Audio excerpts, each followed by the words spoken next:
Hey, everybody. Welcome to the Vagabond VC podcast, the show where we talk to venture capitalists, founders, and others involved in the startup and funding ecosystems in global markets. Today, I'm pleased to welcome my first guest. Based in Mexico, Georg Berger is the co-founder of education startup Academlo. Georg, welcome to the show. It's a pleasure to be on the podcast. Great. Let's dive right in. Let's talk about Academlo. What are you working on over there? So Academlo is an online school where we teach full stack web development. It's a 10-month program, and we are completely focused on the LATAM market. And the sort of unique value proposition of the program is that students finance their studies with very, very small monthly payments and an income share agreement once they've secured a job as a programmer. You mentioned the income share agreement. Why don't you dive into that? What is an income share agreement and how does that work? So the biggest obstacle to getting a high quality education is normally the cost associated with high quality education. It's normally very, very expensive. So an income share agreement essentially allows students to study with us and only pay a small percentage of their salary once they've secured a job as a programmer.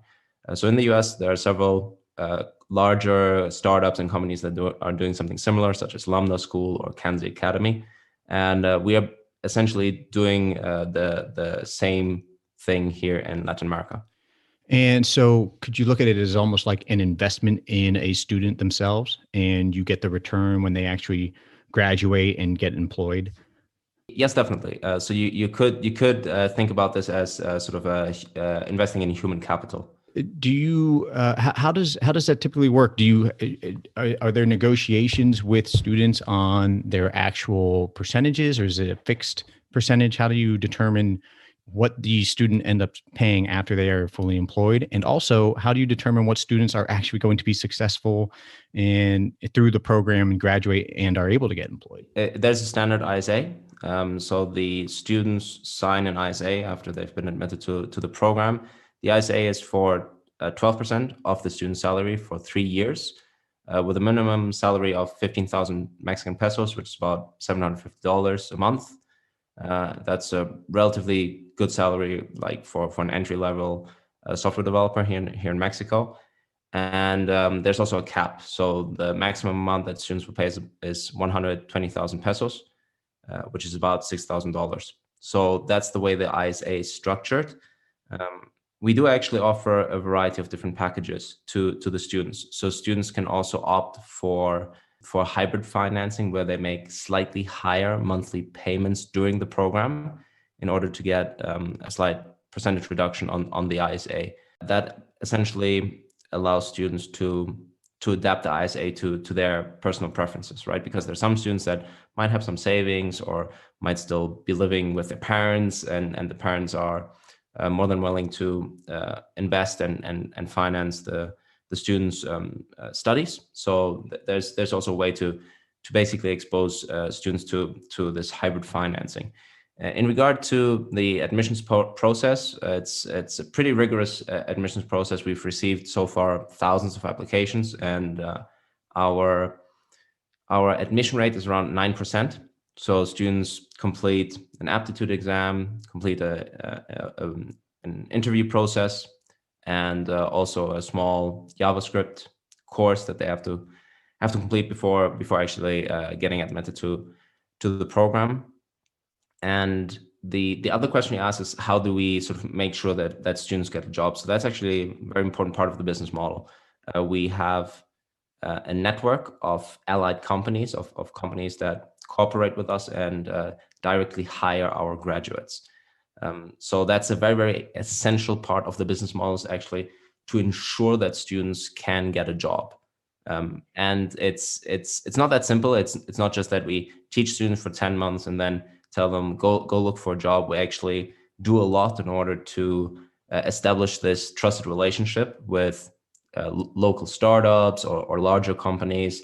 Some of the companies that are already talking with us and recruiting and interviewing our graduates are companies such as Twilio, which actually has an office in Bogota. Also larger local or regional companies such as Mercado Libre, which is the largest LATAM company by market cap. and yeah, just a few also startups in the region that hire directly from our graduate pool. Oh, that's amazing. Do you so you mentioned obviously part of the opportunity here is access to education from a financing standpoint, but also the talent pool in terms of developers are you mentioned you're working with startups and other big companies to help with placement. Um, is there a lack of this type of education in the university system in Latin America or in Mexico in particular? Yes, definitely. So there's a huge skill gap in Latin America. There's definitely a shortage in well-trained software engineers, and the and I guess part of the problem is also that traditional university education doesn't really fit into it's not really a valid value proposition for a lot of the students. So there's a lot of talent that could receive good education and could actually be successful, but they don't have access to high quality education. And if you actually look at the ranking of computer science across Latin American universities, or if you just do sort of a global search for top 100 computer science departments in the world, there's not a single one in Latin America. So there's definitely a shortage of that. There's just no particular expertise in teaching computer science at Latin American universities. So there's a huge opportunity because universities tend to not be particularly good at teaching computer science, specifically modern software development. So a lot of the universities don't teach modern programming languages. They don't teach frameworks, etc. So they don't really prepare students, or they don't do a particularly good job at preparing students for the labor market. Gotcha. And so how then do you develop your program? What factors are you using to determine these are the software skills we should be teaching to our students? Yeah, so it's completely reverse engineered. So that's a good question, and quick answer: it's completely reverse engineered by looking at demand. So we look what programming languages, what frameworks are on high demand, and that's how we design the curriculum. And that's an ever evolving process. So we've probably by now had 10 iterations on the curriculum since we launched about 1.5 years ago, and it's a continuous process. So we're always updating the curriculum and always doing research in order to ensure that we really teach our students the most in-demand programming languages. So how did you start this company? Why were you influenced to build this? Do you have a background in this type of field? You know, what was the main catalyst for you starting this? Yeah. So I'm originally from Germany, and I moved to Mexico about 7 years ago. Started working as a university lecturer at the Tec de Monterrey, which is sort of Mexico's #1 ranked university. Then I joined Udemy as a business developer for the LATAM team, or for the LATAM market. Helped grow the student numbers to 2 million students in Latin America. So I've obviously always loved education, loved teaching. And after my time at Udemy, I decided to look for opportunities, and I had obviously a pretty good idea of what the education or online education landscape looked like, and I noticed that so MOOCs are very low touch, have very low completion rates, etc. So I felt like that there was an opportunity to create some kind of educational model which was very high touch, and that was like the starting point. So just started thinking about how can you create a very high quality educational experience that's online, accessible, and yeah, after a few experiments, Academlo basically came together from a few different things. So we noticed that giving live classes was the key to also for students to maintain motivation levels that are high enough to complete the course, etc. So we wanted to introduce a live cohort based teaching methodology. And the other thing that I was always very passionate about was accessibility to education, because if you just look at sort of statistically at countries where high quality education is very, very accessible, those are countries that have higher degrees of social mobility. So even if you compare, for example, the US with some Nordic countries or even with Germany, those European countries, university is essentially free or costs maybe a few $100s per semester. And in the US, obviously, university is very, very expensive. So not everyone can afford it. And European countries, the Nordic countries, Germany, have higher degrees of social mobility. So there's a really, really clear correlation between access to high quality education and social mobility.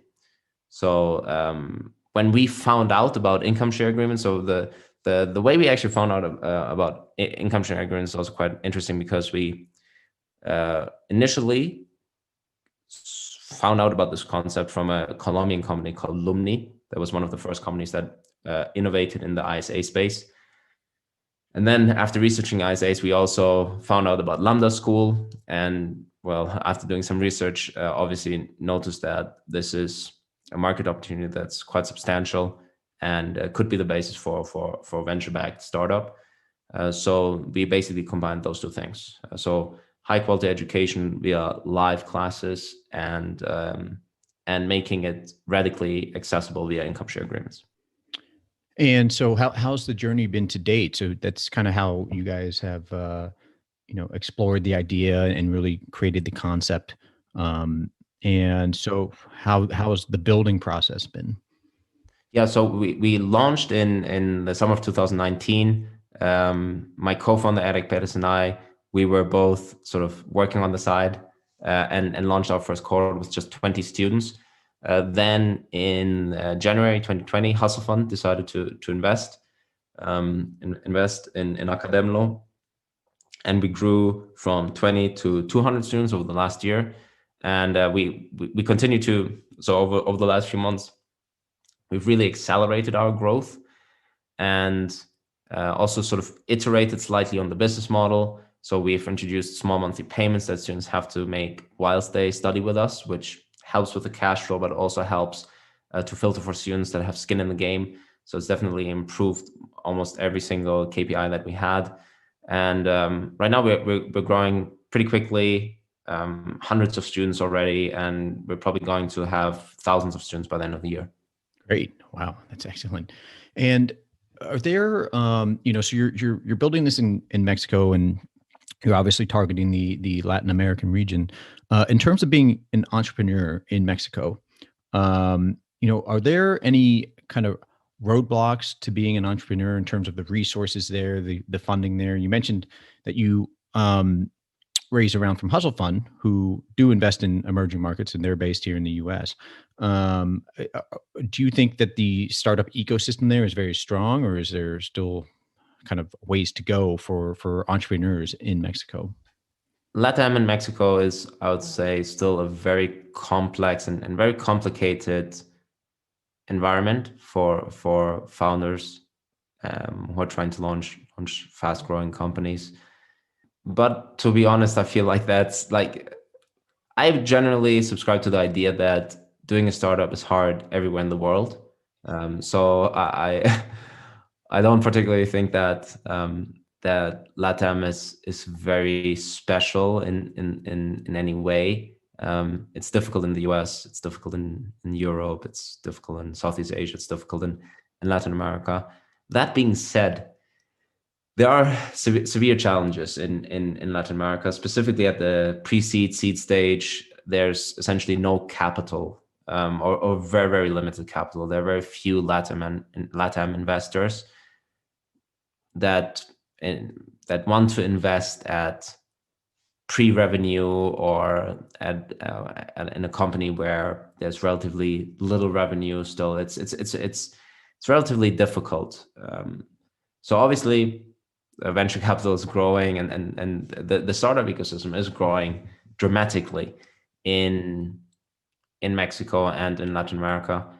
But at the pre-seed and seed stage, I still think it's extremely difficult to actually get started, just because of volume, right? So it's not just and then there's obviously also the quality of the capital. So I think that as a LATAM entrepreneur, you essentially need to launch your, or at least there are a lot of different types of entrepreneurs. Some might be able to just raise with a vision, etc. But generally, I think if you're an entrepreneur in Latin America, you should probably just try to start without thinking about raising any money. I think that that's sort of one way where it's sort of dramatically different from the US. I really think that as a founder in Latin America, you just have to start. You can't expect to have an idea and raise capital. So we didn't do that either. We just started and had some traction, had a little bit of revenue, and then Hustle Fund decided to invest. So I think that if you just accept that as a founder in Latin America, that you just have to start, and that eventually, if you have traction, if you get revenue, if you've validated the market, then you will get investment, right? And that being said, it's also one thing I've noticed, and I think one trend that's going to be very, very prominent and very, very strong and important in emerging markets, and definitely also in Latin America, is going to be US capital. So I've also noticed that in our fundraising process, there are a lot of US investors that are waking up to the opportunities in emerging markets, including Latin America. I would say that there are a lot of low-hanging fruits, very, very obvious opportunities that US investors could sort of exploit by just investing early. And I think that that's going to be a very, very strong trend. So I think that specifically at the pre-seed and seed stage, I'm guessing and I'm assuming and I'm pretty confident that a lot of capital from the US is going to flow into Latin America, because if you once you familiarize yourself a little bit with the market and with some of the opportunities available, there's a lot of talent. So I'm pretty confident that that's going to be a trend. So a lot of US firms are going to start investing in Latin America, and there are already early signs. So Hustle Fund obviously invests in Southeast Asia, and they invested in us, which is a bit atypical. So they normally don't invest in Latin America, but you also see larger firms already investing at Series A. Y Combinator invests in about 10 to 15 startups from Latin America in every batch that they have. So it's definitely trending, and I think that that's ultimately going to shape the pre-seed, seed stage investment landscape. Yeah, I have to agree with you, and that's actually kind of the reason why I started this whole thing. Anyways, was my bet was that U.S. dollars will need to be coming into emerging markets, right? And I think that's part of the catalyst for really jumpstarting these ecosystems. So that's the capital side of things. And you mentioned the pre-seed and seed stage. It's pretty nascent when it comes to funding. So essentially, you have to bootstrap your way to hopefully get that first funding round. Beyond funding, what about like educational resources for entrepreneurs in terms of how to build a startup? Obviously, a lot of resources are now available online. I mean, you can go to Y Combinator's website and download their sample term sheets and just, learn. They do their founder school basically. But locally, are there resources for education for people who are thinking about starting a company or, trying to grow a startup? There are a few foundations, etc. But that being said, I think that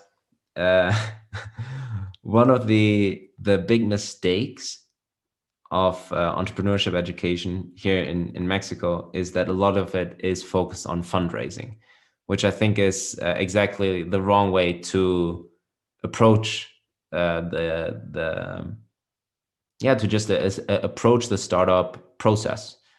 I think it's something that was just adopted by different universities and foundations, etc., and maybe startup schools that basically pretend that Latin America has a similar ecosystem to the US, where there is a lot of capital So we can actually put some numbers on this, and you can double check this, but I think that they're like 5 times more registered, what's it called, accredited investors in the state of California than in Mexico, than all of Mexico, right? So what's the point of teaching someone how to pitch and educating someone on how to raise a seed round if it's very, very difficult to do simply because of the lack of volume? If there's only a handful of family offices and only a handful of angel investors, it's not really feasible. It's not very useful. So I think that that wasn't really answering your question, but it just kind of points to a problem here that I think that a lot of founders, a lot of people that are maybe interested in launching a startup basically start with the wrong premises, because they are taught that they need to pitch their business and that they need to convince someone to invest in them. And I think it would be much more important to teach how to bootstrap, but that's not as attractive. And it's I guess just, if you have a course or some kind of program that says, this is how you have to structure your pitch deck in order to convince an investor to give you $100,000 or something like that's maybe catches the attention better from entrepreneurs who don't really know much better than saying, oh, I'm going to teach you how to start with $0 and get to your first $1,000 in revenue and just like bootstrap your company, and then capital will follow. And that's a more difficult thing to sell. So I think that's maybe one of the big shortcomings in entrepreneurship education, and you see that from universities, etc. It's just this extreme focus on having to fundraise,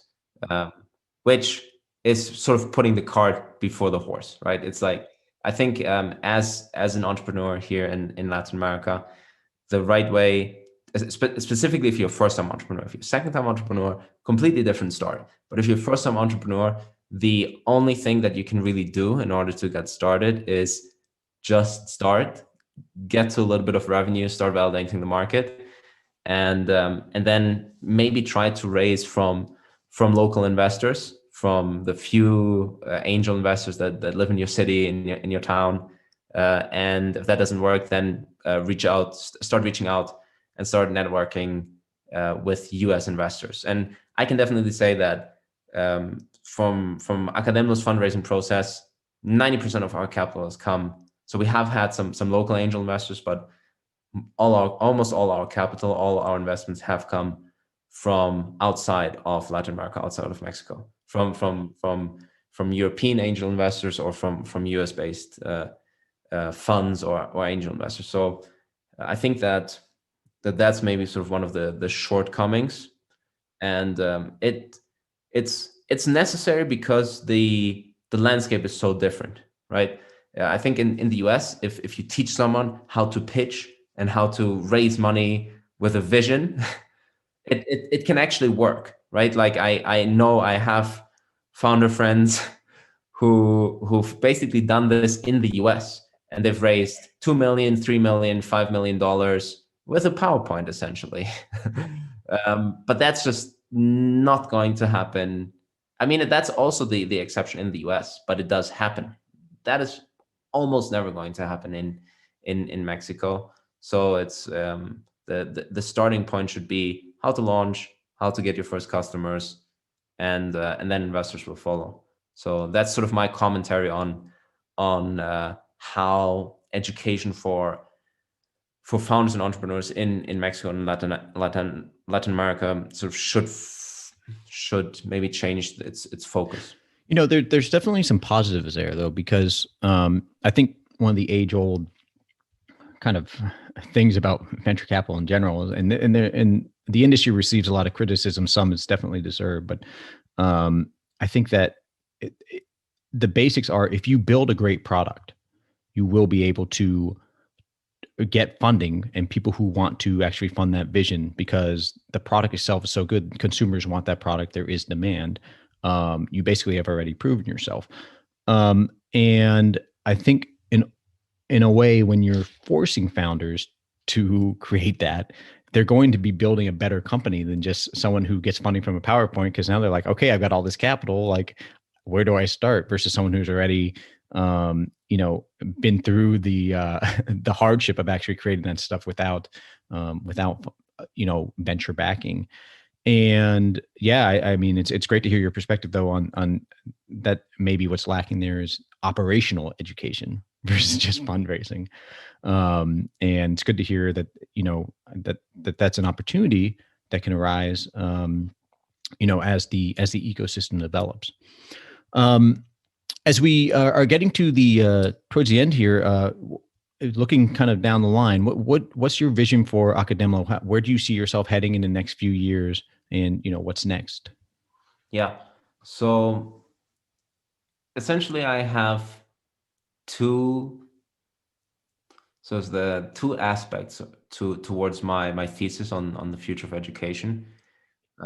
One is that the future of education, or a large chunk of the future of education, is essentially going to be some kind of educational product, so live classes or like a program or a course or something like that, in combination with a predetermined outcome.